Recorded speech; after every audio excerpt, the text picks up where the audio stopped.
Good morning friends, welcome to my channel. So ఇది చాలా important అమ్మ. ఏంటి అంటే తెలంగాణ అర్ధగణాంక నివేదిక విడుదలైంది నిన్న. ఓకేనా. సో దీంట్లో మనకి తలసరి ఆదాయము, జాతీయ ఆదాయము, ఓకేనా, జిఎస్డిపి గురించి, జీడిడిపి గురించి ఉంటుంది. సో ఇవి వెరీ ఇంపార్టెంట్. ఓకేనా. సో ప్రతి ఎగ్జామ్లో కూడా ఇవి కంపల్సరీ అడుగుతారు. ఎకానమీ పాయింట్ ఆఫ్ వ్యూలో చాలా ఇంపార్టెంట్. సో మనం టాపిక్లోకి వెళ్తే రాష్ట్ర జిఎస్డిపి అనేది 14.5% వృద్ధి చెందింది అంటున్నారు. ఓకేనా. అంటే తెలంగాణ అర్ధగణాంక నివేదిక 2024 విడుదల చేశారు. ఎవరు అని అంటే డిప్యూటీ సీఎం బట్టి విక్రమార్క గారు అండ్ ఆర్థిక శాఖ ప్రత్యేక కార్యదర్శి అయినటువంటి కె రామకృష్ణారావు, వీరిద్దరూ కలిసి నివేదికను విడుదల చేశారు. అయితే 2023-24లో జిఎస్డిపి విలువ ఎంత అంటే 15,01,981 కోట్లు అనమాట. 2023-24లో జిఎస్డిపి విలువ. ఇది దేశ జీడిపిలో రాష్ట్ర జిఎస్డిపి వాటా ఎంత అంటే 5.1% అనమాట. దేశ జనాభాలో మన రాష్ట్ర జనాభా ఎంత ఉందంటే 2.8, కానీ దేశ జీడిపిలో రాష్ట్ర జిఎస్డిపి ఎంత అంటే 5.1% ఉందన్నమాట.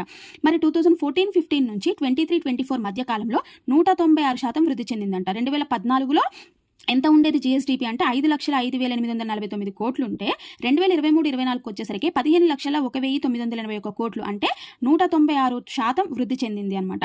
అట్లాగే ఈ 14.5% వృద్ధి ఏంటంటే లాస్ట్ ఇయర్తో పోలిస్తే 2022-23తో పోలిస్తే 23-24లో 14.5% వృద్ధి చెందింది. మరి జిఎస్డిపి అంటే ఏంటి? ఒక ఆర్థిక సంవత్సరంలో రాష్ట్రం ఉత్పత్తి చేసిన వస్తు సేవల యొక్క మొత్తం విలువనే మనం జిఎస్డిపి అని అంటాం. ఓకేనా. అట్లాగే మనకి ఇదే 10 yearsలో మనం ఏమన్నాము, తెలంగాణ యొక్క 10 yearsలో తెలంగాణ జిఎస్డిపి ఎంత పెరిగిందన్నాము? 196.9% అన్నాం కదా. అట్లాగే 10 yearsలో దేశ జీడిపి ఎంత పెరిగిందంటే కేవలం 136.89% మాత్రమే. అంటే దేశ జీడిపి కంటే కూడా రాష్ట్ర జిఎస్డిపి ఎక్కువ వృద్ధి చెందిందనమాట. అట్లాగే మనకి తెలంగాణ రాకముందు, ఓకేనా, తెలంగాణ రాకముందు 2 years ముందు మనకి జిఎస్డిపి 12.1% జిఎస్డిపి వద్ద అప్పటి దేశ జీడిపితో పోలిస్తే 1.3% తక్కువగా ఉంది. అంటే తెలంగాణ రాకముందు దేశ జీడిపితో పోలిస్తే రాష్ట్రం యొక్క జిఎస్డిపి 1.3% తక్కువగా ఉంది. కానీ ఇప్పుడు దేశ జీడిపి కంటే రాష్ట్ర జిఎస్డిపినే ఎక్కువ ఉందన్నమాట. అట్లాగే 2014-15 నుంచి 23-24 మధ్య రాష్ట్రం సగటున ఏటా 12.9% వృద్ధి సాధిస్తుంది. అంటే 2014-15 నుంచి 2023-24 వరకు ప్రతి ఇయర్ కూడా 12.9% వృద్ధి సాధిస్తుంది. ఇదేంటంటే జాతీయ సగటు కంటే కూడా 2.6% ఎక్కువ అనమాట. ఓకేనా. అట్లా అంటే జాతీయ సగటులో ఎవ్రీ ఇయర్ ఇంత వృద్ధి సాధించట్లేదు. ఓకేనా. దేశంలో ఉన్నటువంటి జాతీయ సగటు కంటే, అదే జాతీయ సగటు అంటేనే దేశ సగటు కదా. సో దేశ సగటు కంటే కూడా ప్రతి ఇయర్ కూడా 12.9% వృద్ధి సాధిస్తుంది అనమాట. అంటే దేశం కంటే 2.6% అధికంగా వృద్ధిని సాధిస్తుంది తెలంగాణ రాష్ట్రం. అట్లాగే దేశ జీడిపిలో రాష్ట్ర వాటా 4.1 నుంచి 5.1కి పెరిగింది. ఓకేనా. అంటే దేశ జీడిపిలో రాష్ట్ర వాటా కూడా ప్రతి ఇయర్ కూడా పెరుగుతుందన్నమాట. అది 4.1 నుంచి 5.1కి పెరిగింది. అట్లాగే మరి వృద్ధిలో మనకి ఏముంటుంది? వ్యవసాయ రంగం, పారిశ్రామిక రంగం, సేవల రంగం ఉంటుంది కదా. సో వృద్ధిలో సేవల రంగమే టాప్. రాష్ట్ర జనాభాలో 45.8% జనాభాకు వ్యవసాయ అనుబంధ రంగాలే ఉపాధి కల్పిస్తున్నాయి. ఓకేనా. ఏంటి అంటే ఎక్కువగా తెలంగాణ రాష్ట్రంలో 45.8% వ్యక్తులు వాళ్ళకి జాబ్ ఏంటి అని అంటే వ్యవసాయ అనుబంధ రంగాల నుంచి వాళ్ళకి ఉపాధి లభిస్తుంది అనమాట. సో కాబట్టి వ్యవసాయ అనుబంధ రంగాల యొక్క వృద్ధి ఎంత అంటే 2023-24లో 5.7% వృద్ధి. ఓకేనా. సో ఈ రాష్ట్ర జిఎస్డిపిలో వ్యవసాయ అనుబంధ రంగాలేమో 15.4% వాటా ఉంటే పరిశ్రమల రంగం 9.2%, సేవల రంగం 19.4% అనమాట. అంటే రాష్ట్ర జిఎస్డిపికి వ్యవసాయ, పారిశ్రామిక, సేవల రంగాలు ఎంత వాటా ఇస్తున్నాయి అని అంటే సేవల రంగమే అత్యధికంగా 19.4, తర్వాత వ్యవసాయ రంగం 15.4, పరిశ్రమల రంగం 9.2. మరి అది జాతీయ స్థాయిలో అయితే పరిశ్రమల రంగం 8.7%, సేవల రంగం 9.6. అంటే ఈ పరిశ్రమలు, సేవల రంగాల వాటా కూడా జాతీయ స్థాయితో పోలిస్తే మన తెలంగాణలోనే ఎక్కువ అనమాట. అట్లాగే ఉపాధి కల్పన. సో ఎక్కువ ఏ రంగం వాళ్ళకి ఉపాధి కల్పిస్తున్నారు అంటే వ్యవసాయ అనుబంధ రంగాలు మరియు మైనింగ్ వాళ్ళకేమో 51% అనమాట. అంటే ఈ 3 రంగాల వల్లలోనే ఉపాధి కల్పన ఎక్కువ ఉంది, 51%.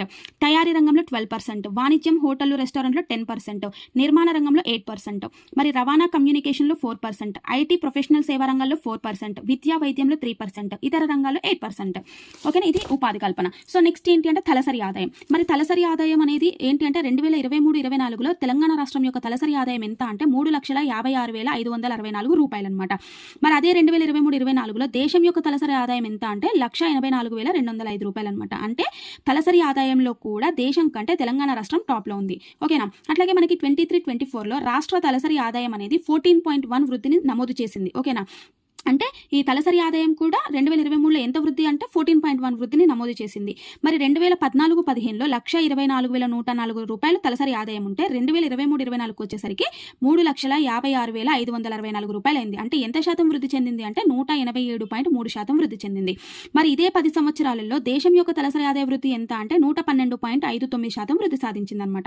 ఓకేనా. అట్లాగే మనకి రాష్ట్ర తలసరి ఆదాయం రెట్టింపు కావడానికి మనకి 6 years పడుతుంటే దేశం యొక్క తలసరి ఆదాయం రెట్టింపు కావాలంటే 8 ఇయర్స్ పడుతుంది. అంటే దేశం కంటే కూడా తెలంగాణ రాష్ట్రంలోనే తొందరగా తలసరి ఆదాయం అనేది పెరుగుతుందన్నమాట.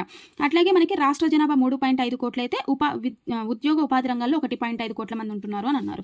అట్లాగే మనకి రాష్ట్ర జీఎస్డీపీలో ఏ రంగం ఎంత ఇస్తుంది అనేది ఓకేనా. సో రాష్ట్ర జీఎస్డీపీలో వ్యవసాయం అనుబంధ రంగాలు మైనింగ్ నుంచి 17.6% ఆదాయం లభిస్తుంది, తయారీ రంగం నుంచి 8.9% లభిస్తుంది, నిర్మాణ రంగం నుంచి 5.2%, రవాణా కమ్యూనికేషన్ నుంచి 7%, వాణిజ్యం హోటల్ రెస్టారెంట్ నుంచి 19.9%, ఆర్థిక సేవల నుంచి 4.8%, స్థిరాస్తి ఇంటి అద్దెలు ఐటీ అండ్ ప్రొఫెషనల్ సేవల రంగం నుంచి 24.4%. అంటే అత్యధికంగా ఏ రంగం నుంచి అంటే మనకి ఈ స్థిరాస్తి రంగం అంటే రియల్ ఎస్టేట్ నుంచి ఇంటి అద్దెలు ఉంది కదా, వీటి నుంచి ఎక్కువగా ఆదాయం మనకి రాష్ట్ర జీఎస్డీపీకి వస్తుందన్నమాట.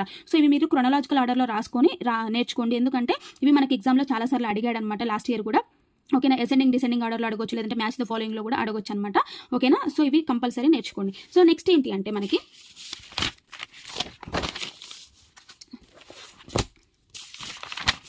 సో నెక్స్ట్ ఇంకా ఏంటి కంటిన్యూషన్ మనకి అంటే, సో ఈ 23-24లో మనకి 40.44 లక్షల కోట్ల జీఎస్డీపీతో మహారాష్ట్ర ఫస్ట్ ప్లేస్లో ఉంది, 15.01 లక్షల కోట్లతో తెలంగాణ 7th ప్లేస్లో ఉంది. అంటే జీఎస్డీపీలో ఫస్ట్ ప్లేస్ ఎవరు అంటే మహారాష్ట్ర, తెలంగాణ ఏ స్థానంలో ఉంది జీఎస్డీపీలో అంటే 7th ప్లేస్లో ఉంది. ఓకేనా, అట్లాగే 23-24లో రాష్ట్ర ప్రజల తలసరి వార్షిక ఆదాయంలో అంటే తలసరి ఆదాయంలో ఫస్ట్ ప్లేస్ ఎవరు ఉన్నారు అంటే సిక్కిం, 2nd ప్లేస్లో ఢిల్లీ, 3rd ప్లేస్లో తెలంగాణ. అంటే 5.87 లక్షలతో సిక్కిం మొదటి స్థానంలో ఉంటే, 4.61 లక్షలతో ఢిల్లీ ఉంటే, 3.50 లక్షల కోట్లతో 3.50 లక్షలతోటి తెలంగాణ 3rd ప్లేస్లో ఉంది. అంటే ఏంటి అంటే తలసరి ఆదాయంలో తెలంగాణ 3rd ప్లేస్లో ఉంది, నెక్స్ట్ జీఎస్డీపీలో తెలంగాణ ఏ ప్లేస్లో ఉంది 7th ప్లేస్లో ఉందన్నమాట. ఓకేనా, అట్లాగే మనకి నెక్స్ట్ వచ్చేసి ఇంకా 2018 నుంచి 23 అంటే ఈ 5 ఇయర్స్లో తలసరి ఆదాయంలో నమోదైన సగటు వార్షిక వృద్ధి రేటు ఓకేనా, average growth annual average growth rate ఉంటుంది కదా. సో అది జాతీయ స్థాయిలో 12.04% అయితే తెలంగాణలో 12.03%తో అగ్రస్థానంలో ఉంది. ఓకేనా, అంటే ఈ 5 ఇయర్స్లో మనం యావరేజ్ తీసుకుంటే సో యావరేజ్గా జాతీయ స్థాయిలో 12.04% వృద్ధి చెందింది. ఈ యావరేజ్ గ్రోత్ రేషియోలో ఏంటి అంటే తెలంగాణ మొదటి స్థానంలో ఉంది. అంటే 12.03%తో అగ్రస్థానంలో తెలంగాణ ఉంది, 2nd ప్లేస్లో ఒడిషా, 3rd ప్లేస్లో కర్ణాటక, 4th ప్లేస్లో మధ్యప్రదేశ్. ఈ 4 రాష్ట్రాలు తప్ప మిగతా ఏ రాష్ట్రాల్లో కూడా ఈ 2 డిజిట్ వృద్ధి రేట్ అనేది లేదనమాట. ఓకేనా, అట్లాగే ఈ 5 ఇయర్స్లో కూడా మళ్ళీ 22-23లోనే అత్యధికంగా వృద్ధి నమోదైంది. ఎంత అంటే 16.18% వృద్ధి నమోదైంది అనమాట. ఈ 5 ఇయర్స్లో 2018 నుంచి 23 మధ్యలో ఓన్లీ 22-23లోనే అత్యధికంగా 16.18% వృద్ధి రేటు నమోదైంది అనమాట. అట్లాగే మరి జిల్లాల వారీగా కూడా వార్షిక తలసరి ఆదాయం చూసుకుంటే జిల్లాల వారీగా రంగారెడ్డి 9.54 లక్షలతో ఫస్ట్ ప్లేస్లో ఉంది, Hyderabad 2nd place, Sangareddy 3rd place, Vikarabad చివర్లో ఉందన్నమాట. అంటే 33 ప్లేస్లో వికారాబాద్ ఉంది. ఇది ఏంటి అంటే వార్షిక తలసరి ఆదాయంలో ఫస్ట్ రంగారెడ్డి, హైదరాబాద్, సంగారెడ్డి, చివర్లో వికారాబాద్. మరి జిఎస్డిపి అంటే ఏంటి, స్టేట్ డొమెస్టిక్ కదా. మరి జీడిడిపి అంటే ఏంటి అంటే డిస్ట్రిక్ట్ డొమెస్టిక్ అనమాట. ఓకేనా, సో ఈ డిస్ట్రిక్ట్ స్థూల జిల్లా జాతీయోత్పత్తిలో ఫస్ట్ ప్లేస్లో రంగారెడ్డి, 2nd ప్లేస్లో హైదరాబాద్, 3rd ప్లేస్లో మేడ్చల్ మల్కాజ్గిరి అనమాట. తలసరి ఆదాయంలో అయితే రంగారెడ్డి, హైదరాబాద్, సంగారెడ్డి, హైదరాబాద్, మేడ్చల్ మల్కాజ్గిరి ఏమో జాతీయోత్పత్తిలో, స్థూల జిల్లా జాతీయోత్పత్తిలో. మరి చివరి ఏముంది అంటే ములుగు, ఇక్కడ చివరి వికారాబాద్. ఓకేనా, మరి అక్షరాస్యత ఎంత అంటే 66.5%. అట్లాగే 23-24లో రాష్ట్రంలో 207.93 లక్షల టన్నుల ఆహార ధాన్యాలు ఉత్పత్తి అయ్యాయన్నమాట. ఓకేనా, అట్లాగే మరి పరిశ్రమల రంగంలో జాతీయ పారిశ్రామిక స్థూల విలువలో తెలంగాణ 3.37% వాటా కలిగి ఉంది పరిశ్రమల రంగంలో. ఓకేనా, అట్లాగే దేశంలో ఉన్నటువంటి మొత్తం పరిశ్రమల్లో 5.16%తో తెలంగాణ 8వ స్థానంలో ఉందన్నమాట. ఏంటి పరిశ్రమలలో. అట్లాగే మనకి మన ఫ్రీ బస్ వచ్చింది కదా, ఆ ఫ్రీ బస్ స్కీమ్కి 24 మార్చ్ 31 నాటికి 1163.08 కోట్లు చెల్లించారని చెప్తున్నారు. మహాలక్ష్మి పథకం కింద 39.57 లక్షల మందికి గ్యాస్ సిలిండర్ ఇచ్చారు. 2024 ఆగస్టు నాటికి 200 యూనిట్స్ ఉచిత కరెంటుకి 808.33 కోట్లు ప్రభుత్వం చెల్లించింది అని చెప్పేసి చెప్తున్నారనమాట. సో ఇది ఏంటి అంటే నిన్న సర్వే రిపోర్ట్ రిలీజ్ అయింది కాబట్టి దీన్ని స్పెషల్గా నేను మరొక వీడియో చేస్తున్నాను అనమాట. ఓకేనా, సో కరెంట్ అఫైర్స్లో యాడ్ చేయకుండా సపరేట్గా చేశాను. సో తప్పకుండా ఈ వీడియోని మీరు కంటిన్యూగా చూడండి. ఇందులో ఉన్న అంశాలన్నీ కూడా చాలా ఇంపార్టెంట్ అంశాలు. ఓకేనా, so thank you very much.